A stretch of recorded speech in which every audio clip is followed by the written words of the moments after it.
teman-teman, di konten kali ini kami bakal ngajak kalian itu ngenalin salah satu tempat bersejarah di Kabupaten Bekasi, yaitu Gedung Juang Tambun. Nah, tempat ini itu bukan cuma bangunan tua, tapi saksi bisu perjuangan rakyat Indonesia melawan penjajahan.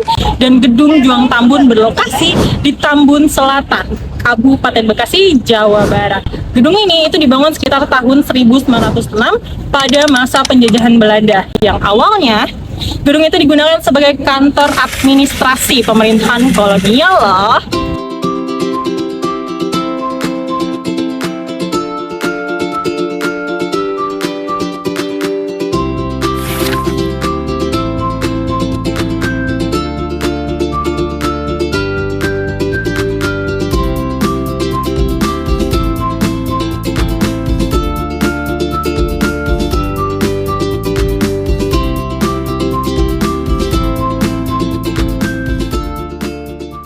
Pada masa penjajahan Belanda, Gedung Juang dikenal dengan nama Laudis Tambun. Gedung ini menjadi pusat pengawasan wilayah Tambun dan sekitarnya. Bangunannya dirancang kokoh karena digunakan untuk kepentingan penting pemerintahan kolonial. Memasuki masa pendudukan Jepang dan masa perjuangan kemerdekaan, fungsi gedung ini mulai berubah. Gedung Juang dijadikan markas perjuangan rakyat, tempat rapat para pejuang, dan sekaligus pusat strategis melawan penjajah. Nama Gedung Juang sendiri muncul karena peran besar gedung ini dalam perjuangan rakyat Bekasi. Di tempat inilah para pejuang dan tokoh masyarakat menyusun perlawanan demi mempertahankan kemerdekaan Indonesia. Kalau dilihat dari arsitekturnya, Gedung Juang memiliki gaya Eropa yang klasik. Ciri khasnya terlihat dari dinding yang tebal, jendela besar, serta bentuk bangunan yang simetris. Sampai sekarang, keaslian bangunannya masih dijaga. Saat ini, Gedung Juang Tambun sudah ditetapkan sebagai cagar budaya. Gedung ini sering digunakan untuk kegiatan edukasi, acara kebudayaan, upacara peringatan hari besar nasional, dan juga kunjungan para pelajar. Dengan adanya Gedung Juang Tambun, kita dapat belajar langsung tentang sejarah dan menghargai jasa para pahlawan.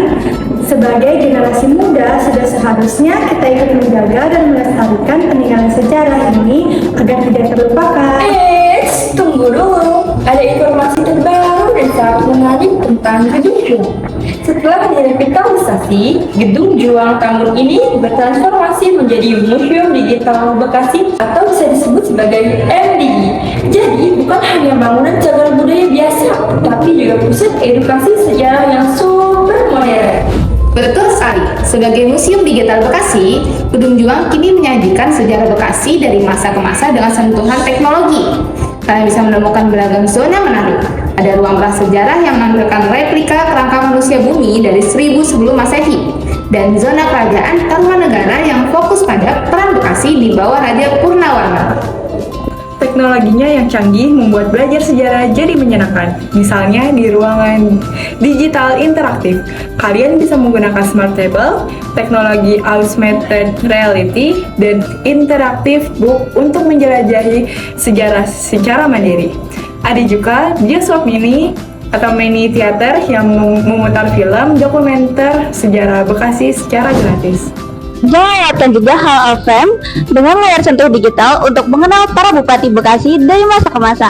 Museum ini juga punya koleksi unik seperti di ruang kelelawar yang mengingatkan bahwa gedung ini pernah menjadi sarang kelelawar serta display tentang pahlawan lokal seperti Entong Towo dan berbagai peninggalan mulai dari gerabah hingga perlengkapan tentara.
Bekasi menjadi pusat penyediaan logistik. Setelah VOC berkuasa pada 1677, Bekasi menjadi daerah penyangga segala kebutuhan di Batavia dan bertumbuh menjadi. Mana deal tadi sejarah Bekasi? Wah, ternyata Bekasi itu banyak banget sejarahnya. Terus dari penjajahan segala macamnya. Sih itu ada sejarah-sejarahnya terlebih dahulu ya. Aku pikir cuma udah terbentuk aja gitu loh. Betul, aku kira juga kayak gitu.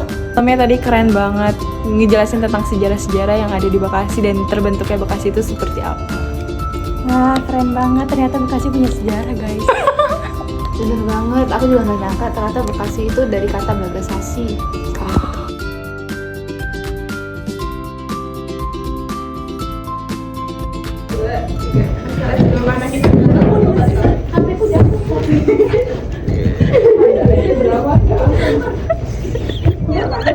Oke teman-teman, nanti jangan lupa ke Gedung Juang ya. Dadah! Ini luar biasa banget sih ngelihat gimana si Gedung Juang ini menjadi saksi bisu perjuangan yang kini menggunakan teknologi smart table dan augmented reality untuk mendidik generasi muda. Dan ini adalah langkah maju yang membuktikan bahwa warisan budaya dan inovasi digital bisa berjalan beriringan. Dan jangan cuma dengar ceritanya aja, tapi datang dan jadilah bagian dari pengalaman sejarah modern ini.